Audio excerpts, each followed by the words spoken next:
Hello and welcome to a Star Citizen monthly report going over September and work ongoing in October with what the various studios for Star Citizen have all been up to recently and the milestone headlines. So Alpha 3.0 is out to the Evocati with a message from CIG. We are thrilled that the first version of the Star Citizen Alpha 3.0 was released to our Evocati testers. This is a major step forward in our efforts to get 3.0 Alpha into everybody's hands. The first stage of public testing is important for so many reasons, but primarily it means we have many more people playing the game and providing feedback to guide us through the next round of improvements. Based on testers' feedback, we will continue to smash bugs, implement fixes, and improve the user experience. As we move forward to a live release, we'll expand the test group so more players can participate in the process and experience Alpha 3.0. We couldn't possibly create this amazing Star Citizen universe without our backers and testers. So this first iteration focuses on the core gameplay experience and traversal to and from moons and points of interest and getting ships working and quantum travel and that sort of stuff. The next major bug fixing focus is the shopping experience, which will be bug fixed and polished alongside bugs that the Evocati discover with their first build, and then moving on to other areas like missions and the subsumption and that sort of stuff in stepped process, focusing on those bugs and then pushing them to another build. There are no estimates yet on how long it's going to be before this moves on to the wider PTU build from Evocati though, but I'll keep you updated. It's also been confirmed that the ship breaching that's in 3.0 will be the destruction of external doors of ships. That's how they're counteracting the ability to lock ships in 3.0 with the ability to blow doors open. Let's take a look in a bit more greater detail what all the studios have been up to during the last few weeks. QA, or quality assurance, from all the studios have been getting Alpha 3.0 ready for the Evocati and beyond, but testing various systems like the new turret controls, Item System 2.0 and MDFs amongst others have all been quite a big focus. Pretty much all areas of 3.0 have had their touch to get it ready for prime time, or getting it ready towards prime time anyway. Feedback from QA and the Evocati are going to help shape and push those 3.0 updates and bug fixing in general. CIG Los Angeles, so engineering there have been working on more of the Item 2.0 ship conversions and hooking up the new features that Item System 2.0 offers, including cargo, shopping kiosks, and the start of the economy stuff. Tech design, again, have been heavily focused on Item 2.0 and making sure everything works correctly. They've also implemented the render-to-texture on all of the MFDs, or multifunction displays, in cockpits of ships, the new unified seats, door interactions, and 3D radars. Art have created new concepts for the Persistent Universe and Squadron 42, and they're planning to get modelled in autumn or fall, or whatever you want to call it. They have made a lot of progress with bridge officer uniforms and their displayed ranks, as well as a significant improvement to the character production pipeline to help support the large volume of characters and loadouts needed for the verse. They've also updated various ships with the new fog tech and lighting, and they've completed the white box on the Cyclone and working on the Mustang updates, the Hurricane and the Terrapin at the same time too. Tech content have been rigging characters, fixed various bugs, improved the quality of skins and character costumes, as well as updating the mobiGlass. They've also added one-to-one support for Maya loadouts, saving them a huge amount of time, allowing animators to more accurately see the character they're working on represented correctly at real time. They are also adding lighting for helmets. They've worked on beards and hair, updated the male and female models too. Procedural interiors, particularly complex multi-floor layouts, and the Outpost procedural library have had a lot of work and additions to them. They've also been busy profiling and optimizing the performance of shadows, textures, and lighting in Levski. Ship Tech have been finalizing various ship landing gear compression and implemented various doors for ships in the new system as well, getting them all working properly. The weapons tech art team have continued to set up rigs while also providing support with a balance pass for FPS weapons and a script for updating IK grip positions for the way that weapons are held and moved around.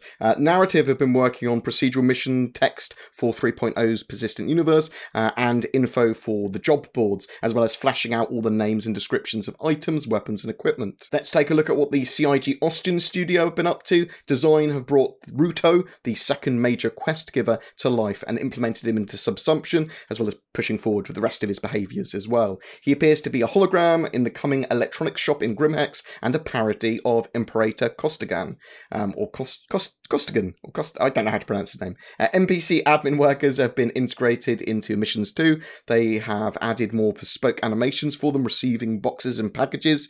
The pricing matrix has also been updated and balanced for new items in game. This is going to be a major part of the first iteration of economy that we get at 3.0, but also it's going to be looking at things much beyond that, all the way from hats being priced up to capital ships. Also, shopping and mobiGlas UIs have been more polished. Art, they've been starting work on the white box blockout for the Constellation Phoenix. Only parts of the body and interior needed to be changed because of the nature of the constellations. It will also receive a review soon too, and we'll see where it is after that. The Herald, Cutlass, Hornets, and other constellations have also had a bit of a polish too. Back-end services have been adding the ability to more easily rejoin a game if you're disconnected or crashed, and updated the persistence for ship theft. So now when you steal a ship, and when you log out, it's effectively you still own it when you come back online, is the idea there. Animation have been working on flight comms between players and AI. Animations have been added for the upcoming vehicles and ships. There is also now special characters that players can interact with. Various male and female NPCs have been added, including bartenders, shopkeepers, and more. We will be seeing 24-hour schedules for them in the future too. The usable system has also received various bug fixes and better implementation. Let's take a look at Foundry 42 Frankfurt. Weapons team there have been completing the initial passes on the R97 shotgun and laser SMG. They've also finished the size 1 to 3 neutron repeaters, and props are now working on the gravity console as well. The lighting team have polished Levski and integrated a lit fog tech for better performance. The engine guys have been working on the subsumption visualizer, developing and debugging the AI behaviors. Temporal AA has also had major improvements. Contrast and shadow of space has had various optimizations, as has planetary object scattering, terrain rendering, decals, and texture arrays for much better performance gains and much better looks of things on planets and all that sort of jazz. Level design has been preparing outposts for missions in 3.0, as well as planning for future buildings, space stations, and improvements for Area 18. VFX have been working on new effects for 3.0 and procedurally generating particles on planets, as well as hand placing some bespoke effects in locations for extra flavour. System design have updated the item 2.0 system stuff and improved usable tech for AI to interact with them in more ways and with different actions like refueling, cleaning, repairing, and carryables. They've also been focusing on Squadron 42 usables to help bring the AI to life in Squadron 42 and with them interacting with ships and environments. They've been pushing forward with the FPS AI combat systems with reactions and cover and that sort of stuff, as well as the buddy AI system to help create a realistic, friendly NPC AI behaviour in all situations. Environment art have been fixing visual bugs on moons and environments for 3.0, as well as tweaking performance and improving visuals on these massive spatial bodies. Tech art have completed various tasks, including multiple skinning tasks for the Persistent Universe clothing and Squadron 42 characters, support tasks and tools across many disciplines, improving workflow and minimising human error. They've also finished off the Great Cat Industries Pyro multi-tool thing, like the little weldery thing, and they've updated the IK grip program so that they can more easily update left-handed animation positions.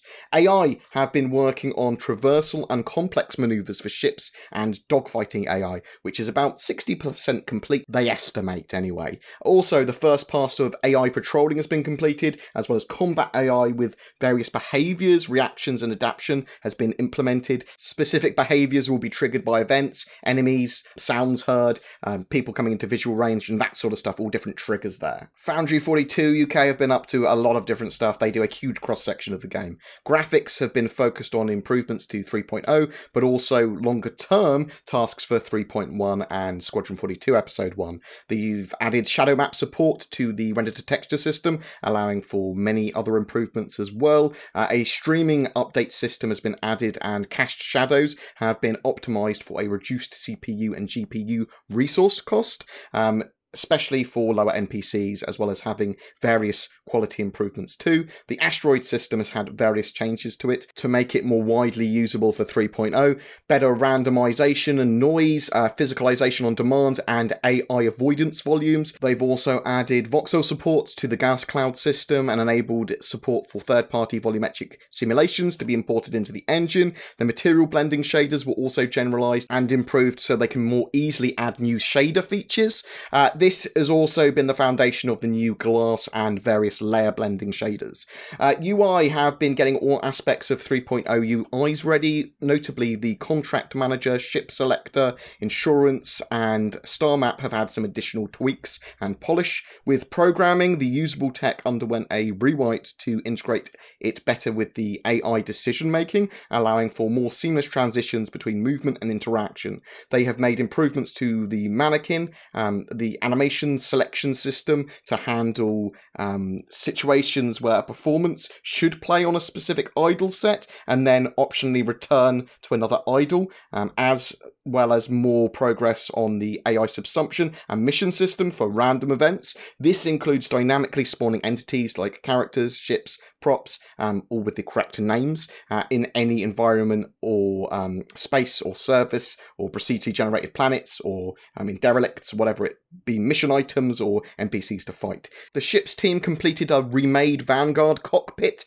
with more of a Retaliator kind of feel and updated it with the item system 2.0 improvements. The Saber cockpit, dashboard and lighting were also revamped. The Reclaimer team also finished the levels of detail and lighting optimizations for some big performance gains. A full pass was done on the emergency and auxiliary light states as well. The entire block out for the 600i interior was completed and the first pass on the exterior was done. The Carrack has begun full production and the interior layout was blocked out. It's progressing with its detailed white box phase. The Void Bomber is also now almost fully textured. A detailed damage state pass will follow after that. The Vandal blade overhaul has progressed and it will be bringing it up to the new Vandal style with the new materials and the new look they want for it. The Hull C has also made a lot of progress and the Urza is getting its derelict pass. Concept art this month have tackled a few more areas of the Shubin mining station. It is a huge station and they've also been doing some spacescaping around that area too. For the Persistent Universe, they've continued to work on Hurston, ArcCorp and Orison, those hero landing zones. With ships, they worked on the X1 from Origin alongside 4 other ships which will remain nameless for now. These ships and vehicles range in size from large to small, with some being simple while others being super complex. I'm very excited to see what those other 4 ships or vehicles are. Also, they've been creating an electron beam gun from the Hurston Dynamics and finalised a Xi'an weapon as well. VFX can now spawn volumetric fog via their new particle system and have greatly improved the smoke and dust to make it more immersive. They've also improved the death mask explosions of ships by putting a variety of new features in. This was shown at like a Gamescom with the Idris exploding, but they've now added camera shake and blur as part of the particle system. Not too much, just enough to make it kind of immersive. They don't want to like blind people with it. They've also updated the quantum travel effects, making them look better for 3.0, as well as improving weapons, impacts, projectiles, landscaping with VFX for environments and stuff like that as well. So lots and lots of VFX work on pretty much every part of the game. The environment team have completed a sprint for creating large, up to 20 kilometers size asteroids for 3.0 and experimented with the world machine to generate large mid-range forms to great effect. So they're experimenting on these quite large astral bodies they can create. The asteroid field entity was updated for the 3.0 release. This uses procedural noise breakup to create more natural looking space like rock formations and asteroid formations. It also greatly improves the efficiency of building space scenes, as it's no longer necessary to hand place asteroids unless desired, unless they want that extra artist's touch to really bring a scene together. The team also experimented with ground-based atmospherics for 3.0, like thermal winds around Yella. The team also started development on some exciting in-game volumetric simulations for Squadron 42 and the Odin system, and spacescapes in Squadron 42 in general were improved to to the 3.0 updated standard. Additional surface outposts were placed all around the 3 moons with additional themes. The outposts and rest stops have received a lot of attention as well, and as well as polish, making sure their doors, props, mission spawn areas, and placement on moons all worked correctly. Area 18 was exported and added to Planet Arc Corp. Preliminary work on the entire planet is actually underway as the team iterates on how it looks from positions close to the planet's surface to much, much further away. The Derby UK animation studio have also been creating animations for 3.0 and beyond, updating the old placeholder animations with new ones that have a much higher visual fidelity.